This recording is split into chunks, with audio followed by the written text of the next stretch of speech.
ॐ नमः सिद्धेभ्यः। निर्मल जल सामान्य है जिनका,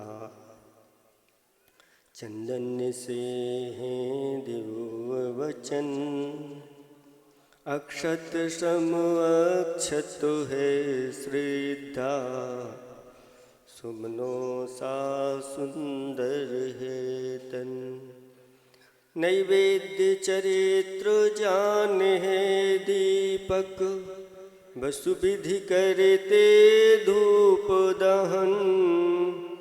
ध्यान सुफल है अर्घ समाधि, मुनिवर तुमको नित्य नमन। अनर्घ पद को पाने गुरुवर, मेरा अर्घ समर्पित है। एक जीवन क्या सौ सौ जीवन, गुरुवर तुम्हें समर्पित है। ऋषिवर तुम्हें समर्पित है। देवादिदेव 1008 चैतन्य चमत्कारी बंधा जी के अतिशयकारी अजितनाथ भगवान की परम पूज्य 108 आचार्य प्रवर गुरुवर श्री विद्यासागर जी महामुनिराज की जय। 3 कम 9 करोड़ मुनिराजों की जय हो। उत्तम संयम धर्म की जय हो। समोसरण महाविधान की जय हो। ये बोलिए पूज्य मुनिवर श्री विमल सागर जी, अनंत सागर जी, धर्म सागर जी, अचल सागर जी, भाव सागर जी महाराज जी की, मुनि संघ की। धर्म स्नेही भक्तात्माओं,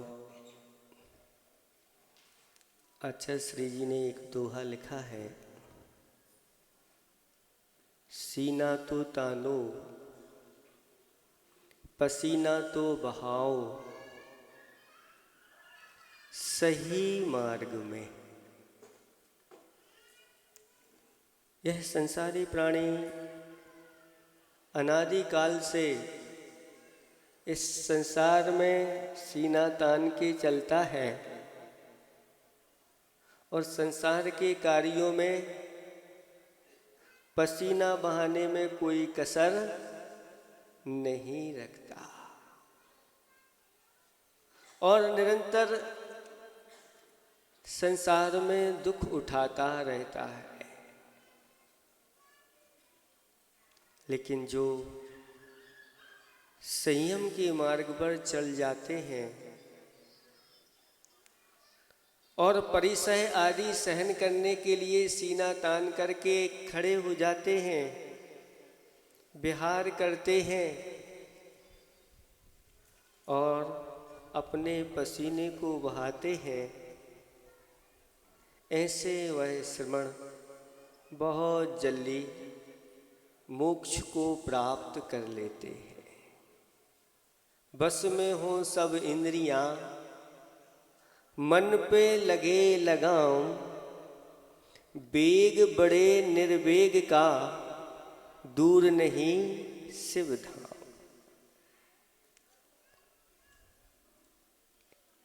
बस में इंद्रियां होना चाहिए। अभी हम इंद्रियों के वशीभूत हैं और मन के गुलाम बने हुए हैं।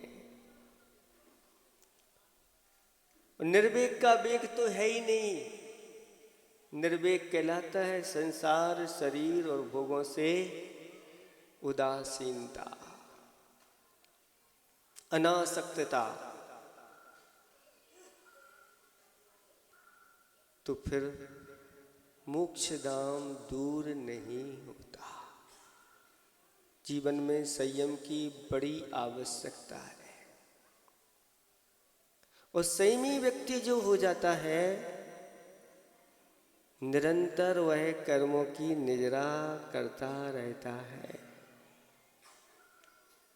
और असंयमी जो होता है, निरंतर उसके कर्मों का बंद चलता रहता है। कहा है कि असंयम से सबका मुहताज बनता है आदमी और संयम से सबका सरताज बनता है आदमी। संयम से क्या नहीं होता बंधुओं, संयम का ही तो ये परिणाम है कि संयम से महाराज बनता है आदमी।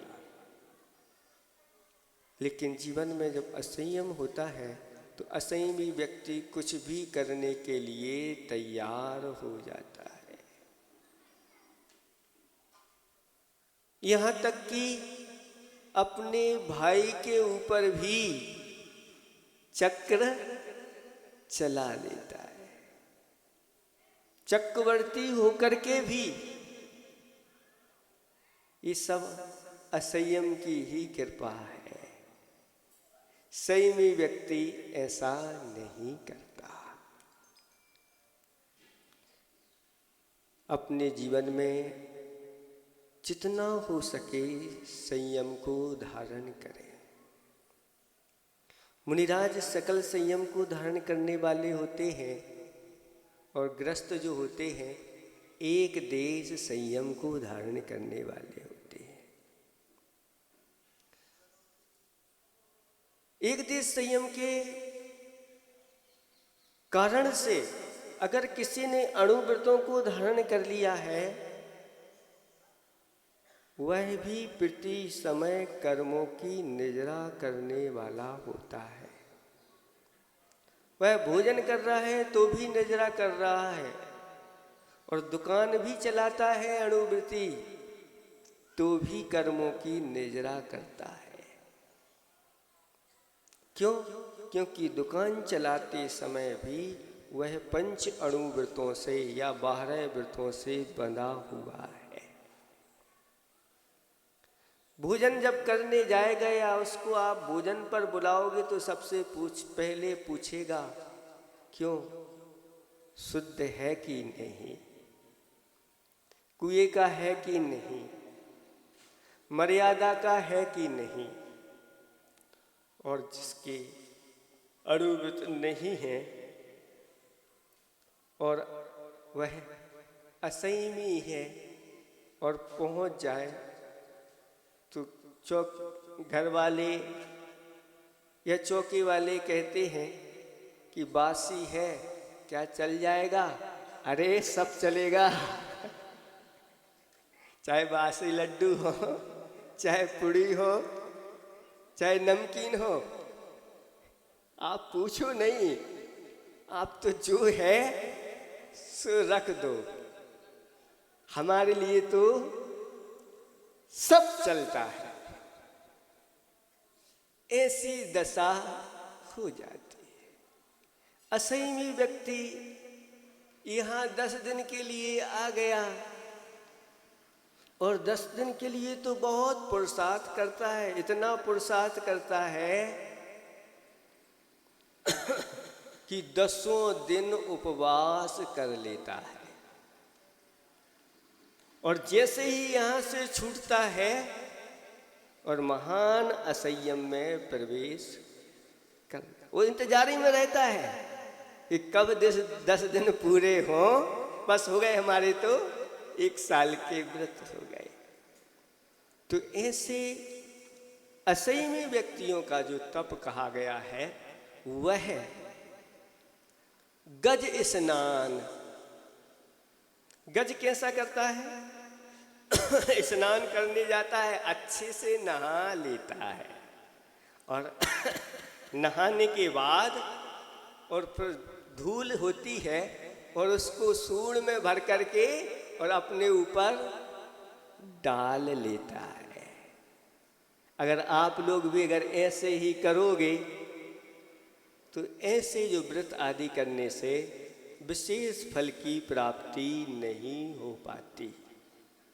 यहाँ पर आए हैं, संस्कार शिविर में आए हैं, और अगर यहाँ से संस्कारित होकर के नहीं गए तो ऐसे एक नहीं आप 50 शिविर कर लेना, कुछ फर्क पड़ने वाला नहीं। चिकने घड़े जैसे बन जाते हैं ना, चिकने घड़े के ऊपर जितना पानी डालो वह अंदर उसके नहीं जाता बाहर। या फिर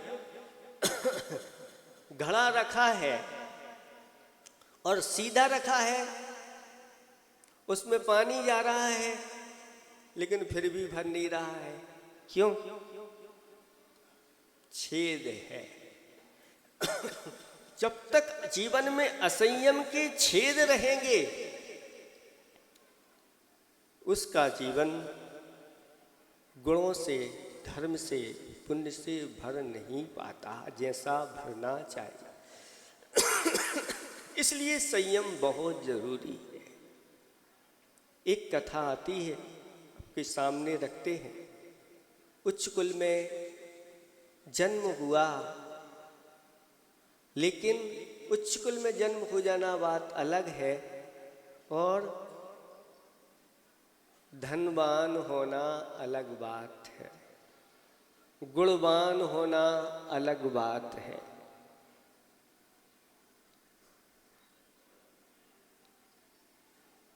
वह सबसे बड़ा पुत्र है, लेकिन वह घर में कुछ करता नहीं है, ज़्यादा बुद्धि भी उसकी चलती नहीं है। और जो घर में कुछ करता नहीं है और वह खाता तो है, घर में 5 सदस्य हैं तो 4 सदस्य जितना खाते हैं अकेला वह ही खा जाता है। और जब ज़्यादा खाने वाला हो, कुछ करने वाला ना हो, तो फिर लोग, घर के लोग कहते हैं ये घर से बाहर निकल जाए तो ही अच्छा है। कब तक खिलाएंगे, कुछ कमा के नहीं लाते। कभी थोड़ा बहुत कुछ कमा के लाए तो उसको थोड़ा सा अच्छा खाने के लिए दे देते हैं, और अगर कमा के नहीं लाए तो छाछ भी मुश्किल हो जाती है। ऐसी दशा है। आखिर एक दिन परिवार के लोगों ने उसको निकाल दिया और अब वह सोचता है कि कहाँ जाए। चलो सबसे पहले तो इस गांव को छोड़ो और दूसरे गांव में चलते हैं, कुछ खाने पीने की व्यवस्था हो जाए तो अच्छा है।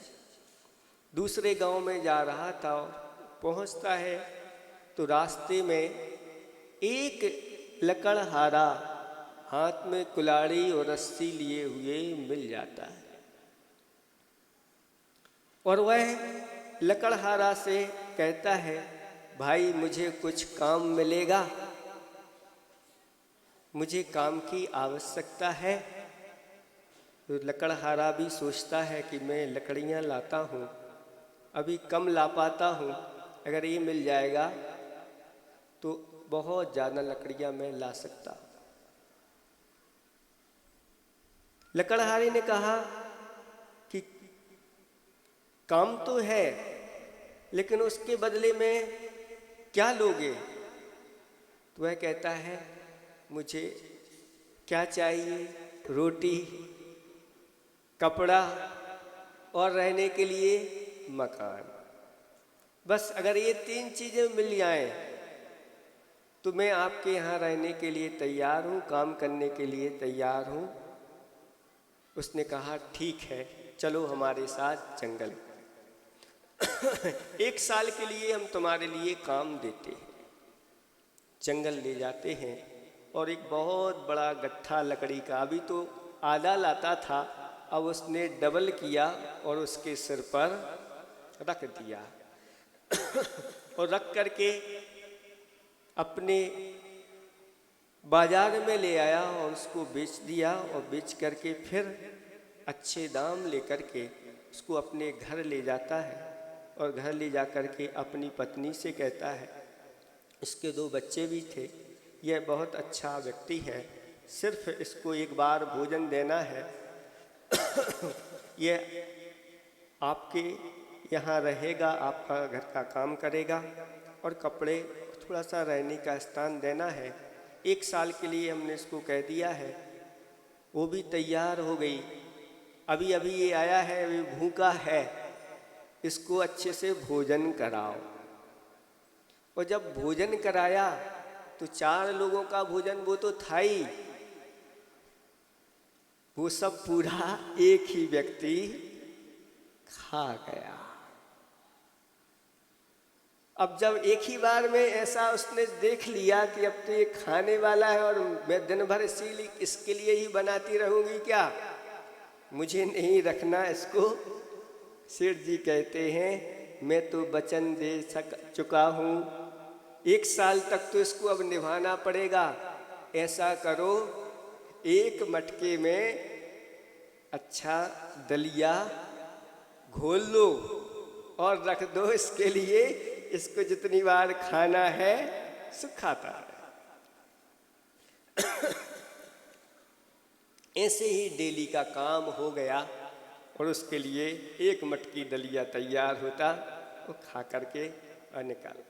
और 1 वर्ष हो गया, दीपावली आई और उस घर की मालकिन ने सोचा कि हमारे लिए बहुत काम का है और इसकी ही वजह से आज हम लोग सब संपन्न हो गए हैं।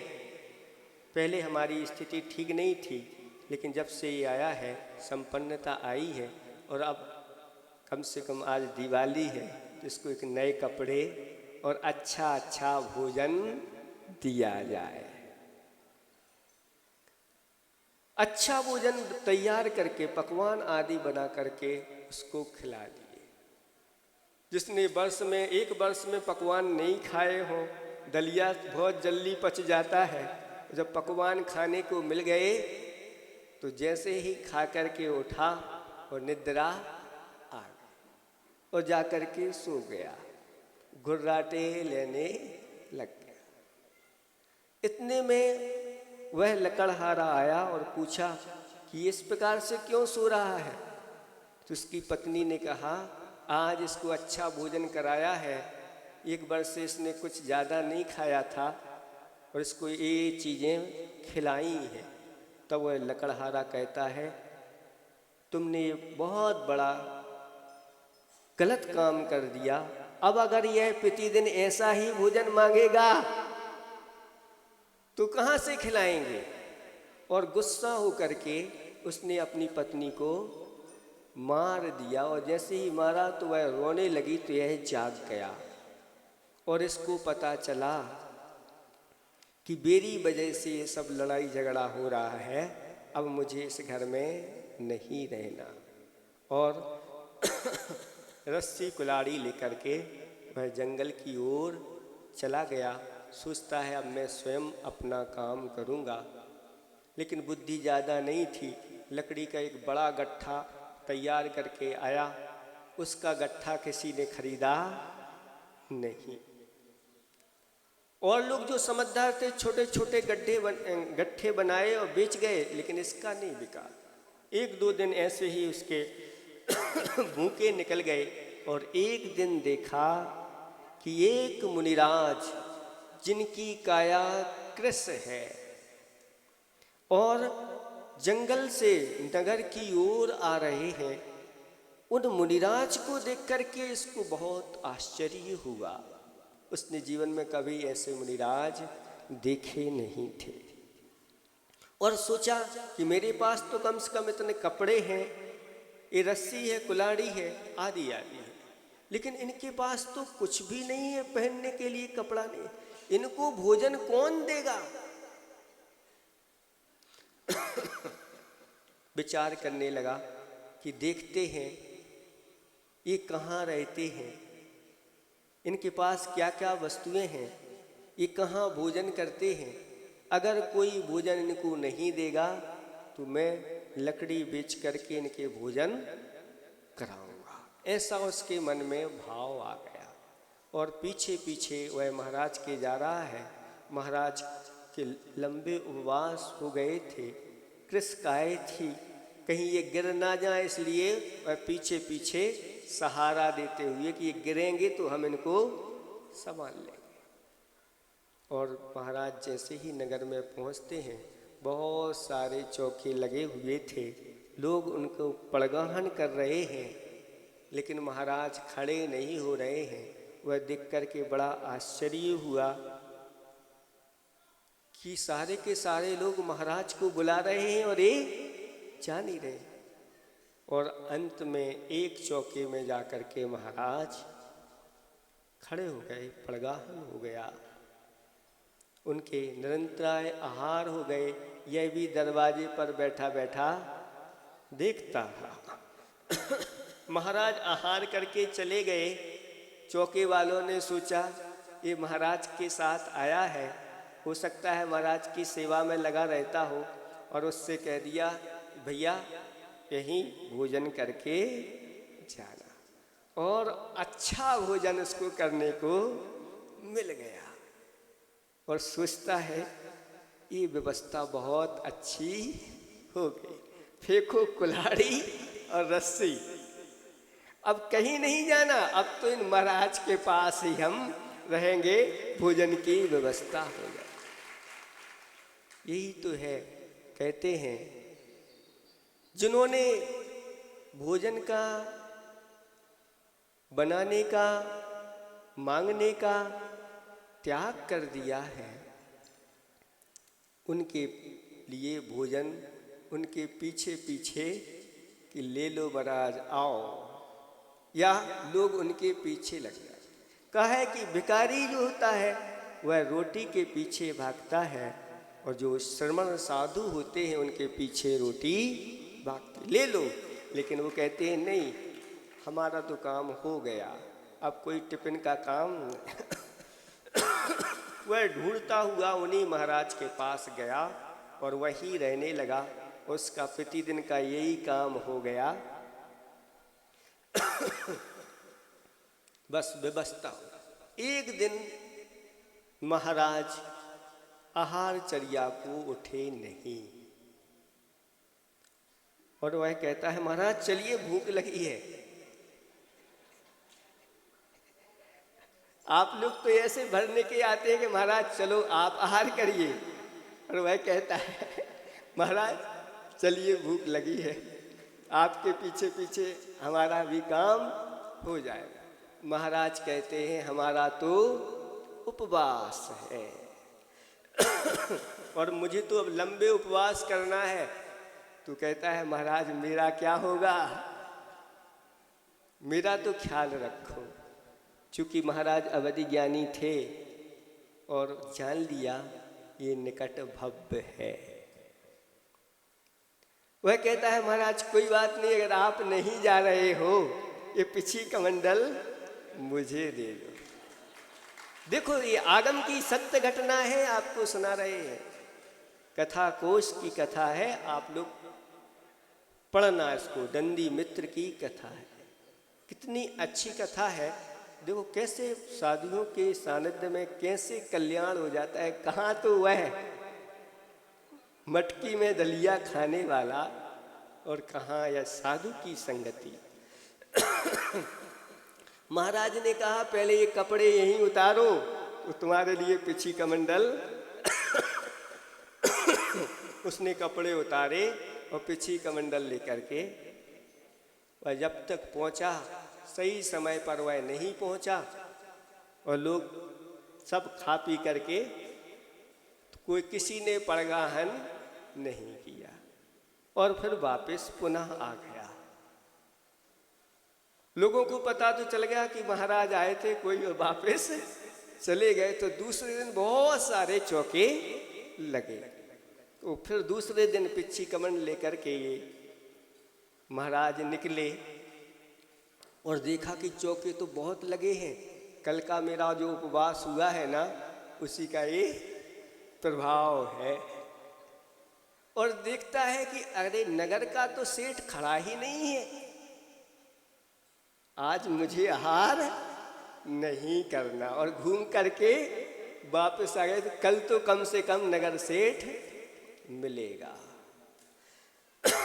ऐसे करते हुए जब महाराज के पास 2-3 इस प्रकार के उपवास हो गए, और महाराज कहते हैं कि नंदी मित्र अब तुम्हारे जीवन के कुछ ही क्षण बचे हुए हैं।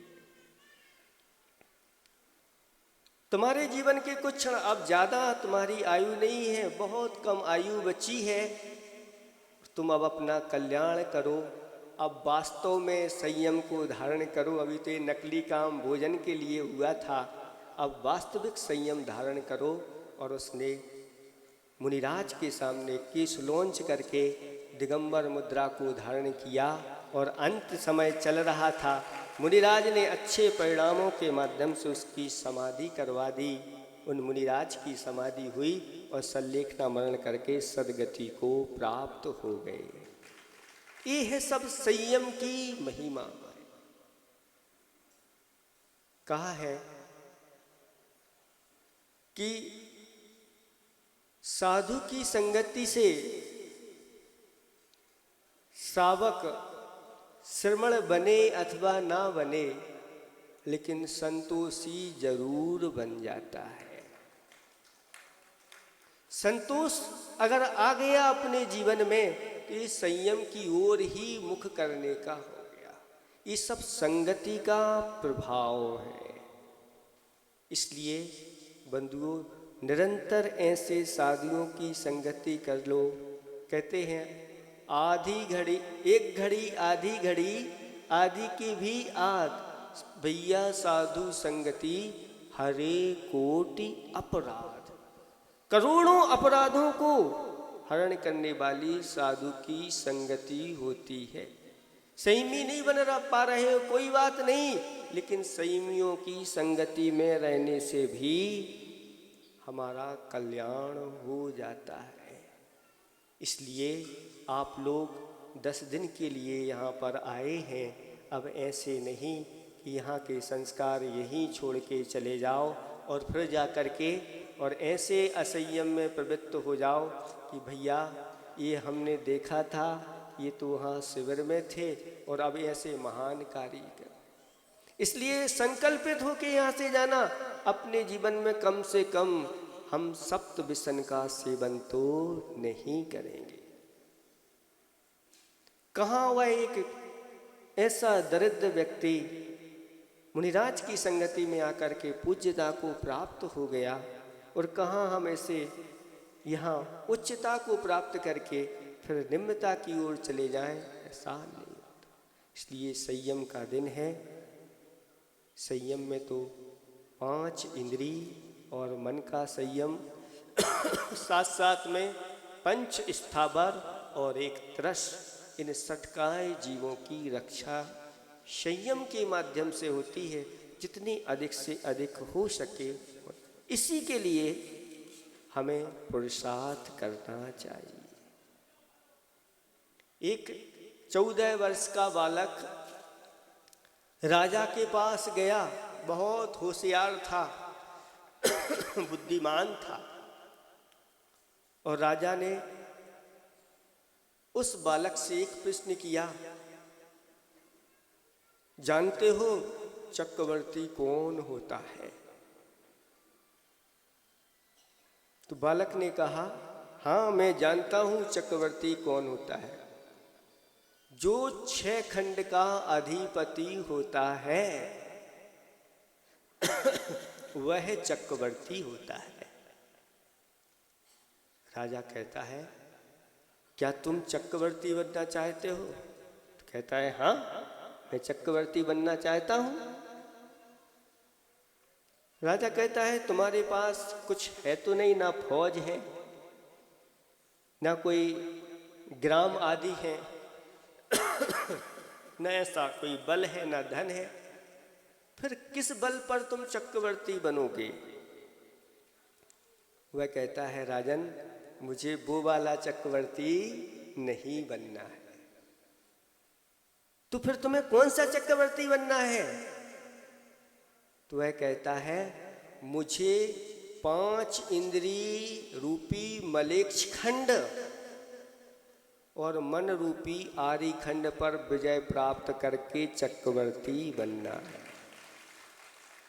राजा कहता है, वास्तव में ये चक्रवर्ती बनने लायक है, क्योंकि जब इतनी बड़ी बात कर रहा है कि मुझे 5 इंद्रिय रूपी मलेच्छ खंडों पर और मन रूपी आरी खंड पर विजय प्राप्त करके चक्रवर्ती बन गया। तब राजा उससे प्रभावित हो गया और कहता है, लो आज से आधा राज्य हम तुम्हें देते हैं।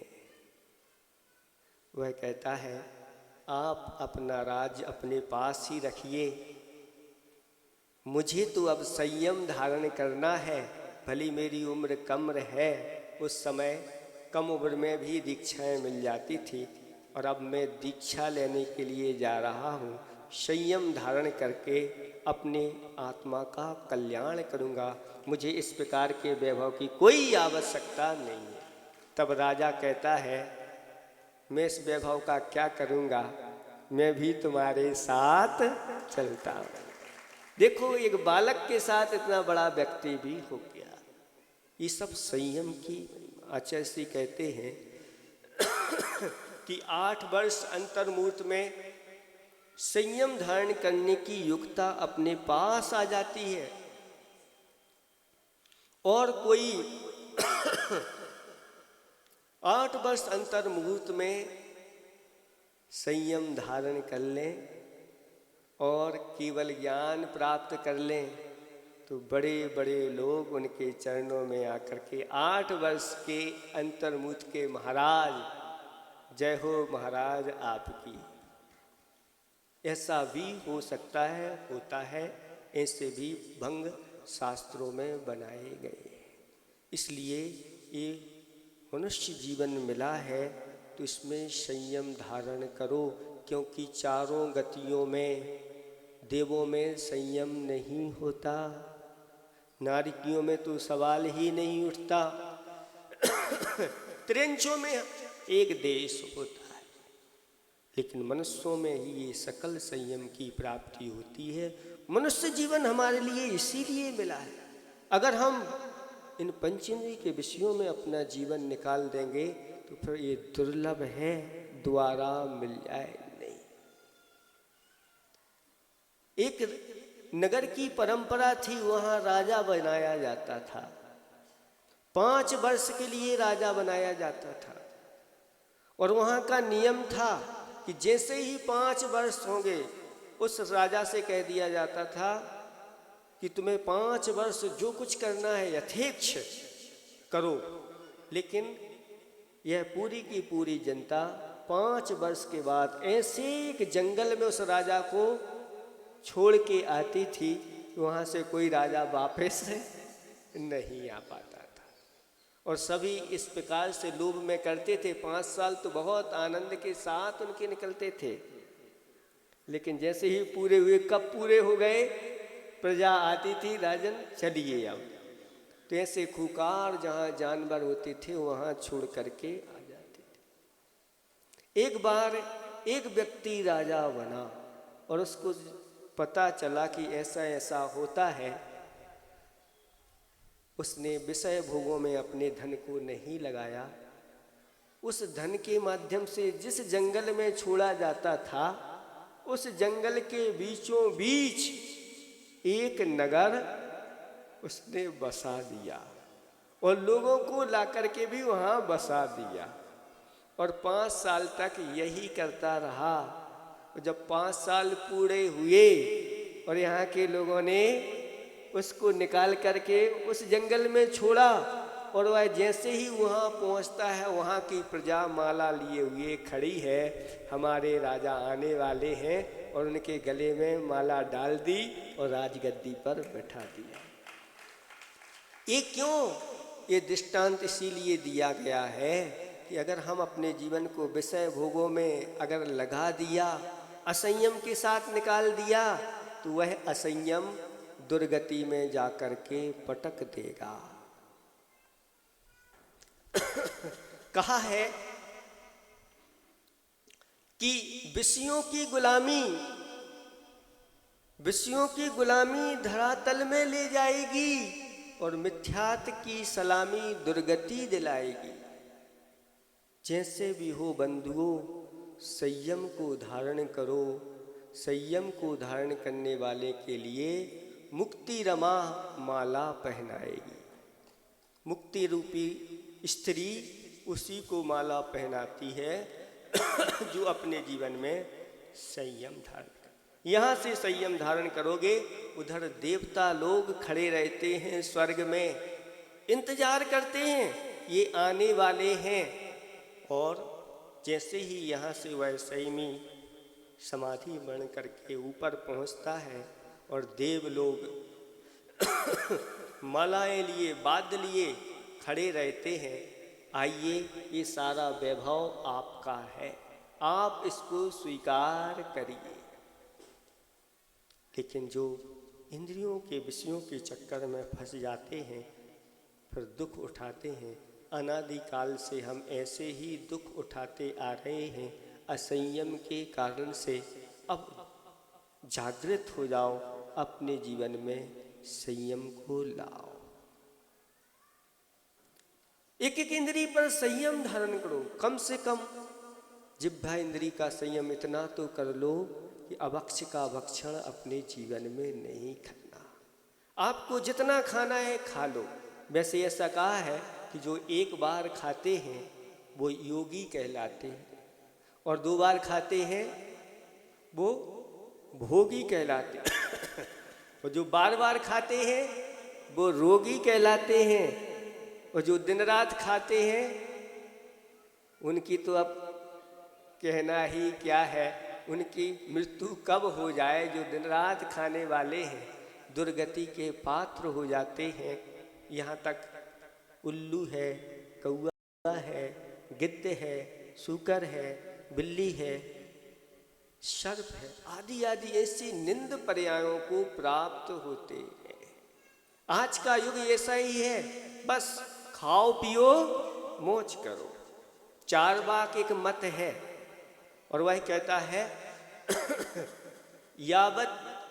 यावत जीवेत सुखम जीवेत, जब तक जियो सुख से जियो। और ऋणम कृत्वा घृतम पिबेत, ऋण लेकर के अच्छे से घी पियो। ऋण लेते चले जाओ और घी के पकवान बना करके खाते जाओ।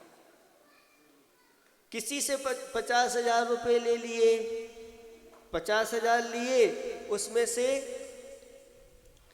आराम से अच्छी अच्छी चीजें ला करके खाए पिए और वो 50,000 पूरे साफ कर दिए। अब दूसरे के पास गए सो उससे 1 लाख उधार ले आए। इतने में वो 50,000 वाला आया, लो 50,000 उसके दिए और 50,000 अच्छे से ऐसे करते हुए किसी से फिर 2 लिए, उसका 1 चुकाया, फिर किसी से 4 लिए, उसके 2 चुकाए, और अंत में बहुत बड़ा कर्ज हो गया। और वो लेने के लिए आया तो कहे चले गए। अब क्या, अब मृत्यु हो गई, अब काय को चुकाना। तो जब तक जियो सुख से जियो और ऋण लेकर के घी पियो, क्योंकि यह शरीर तो अब अंत में जाकर के भस्मीभूत हो जाना है और अब फिर पुनर्जन्म तो होना नहीं। जो इस प्रकार से पुनर्जन्म नहीं मानते उनकी दशा है। लेकिन एक घटना पड़ी थी कि एक श्रीमंत सेठ ने पंगत हुई, वहाँ निमंत्रण में सब लोग गए। वहाँ पर एक दंपति भोजन करने के लिए गए और भोजन के लिए सब बैठ गए। और जब परोसा जाने लगा तो वो जो दोनों दंपति गए थे उसमें उनके पति देव भोजन करने के लिए बैठे और पत्नी परोसने के लिए गई। और परोसने के बाद अंत में घी लेकर के गई तो उसने सोचा घी यहाँ पर खूब पर्याप्त है, तो हमारे पति देव हैं, ये घी तो खाते नहीं, इसलिए दुबले पतले हैं। और खिचड़ी अंत में परसी गई और उसमें सबको 1-1 चम्मच वह घी देती गई। और जैसे ही पति देव का नंबर आया और वहाँ पर वह जो घी का कटोरा था वह गिर गया। कहाँ गिर गया? उसकी खिचड़ी में। सबको तो 1-1 चम्मच चल रहा था, लेकिन जैसे ही उसकी थाली आई और वह घी में गिर गया, तो खिचड़ी में गिर गया घी। इतना सारा गिर गया। वह कहता है ये क्या किया? पत्नी ने आंखें दिखा दी, चुपचाप, बिल्कुल बचना नहीं चाहिए, मिलता तो है नहीं। और वह उसने खा लिया। खा तो लिया, लेकिन इतना घी खा गया, आगे जाके बीमार पड़ गया। ऐसा बीमार हुआ, वह मृत्यु को प्राप्त हो गया। और मृत्यु को प्राप्त होने के कारण, इस प्रकार की उस मायाचारी के कारण, वह जिसने घी खाया था, वह सेठ के यहाँ बैल बना और यह भी मरी, वहाँ पर जाकर के गाय के रूप में जन्म हुआ। अब वह बैल दिन भर काम करता, वह गाय दूध दे दे करके उस घी का कर्ज चुकाया जा रहा है।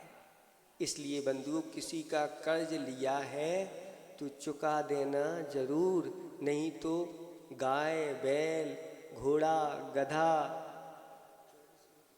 आदि आदि ऐसी पर्यायों प्राप्त करके और फिर वह कर्ज चुकाना पड़ता है, किसी के नौकर बन करके चुकाना पड़ता है। इसलिए आप ये नहीं समझना कि अब तो देना नहीं पड़ेगा, ये अच्छा हुआ कि चला गया। नहीं, जिसका लिया है उसका देना, नहीं दोगे तो ये कर्ज तो चुकाना पड़ेगा। इसलिए वर्तमान में जो दशा चल रही है कि खाओ पियो मौज करो, इसके लिए ये जीवन नहीं मिला। इस मनुष्य जीवन में जो जितना संयम धारण करता है वह उतना ही महान कहलाता है।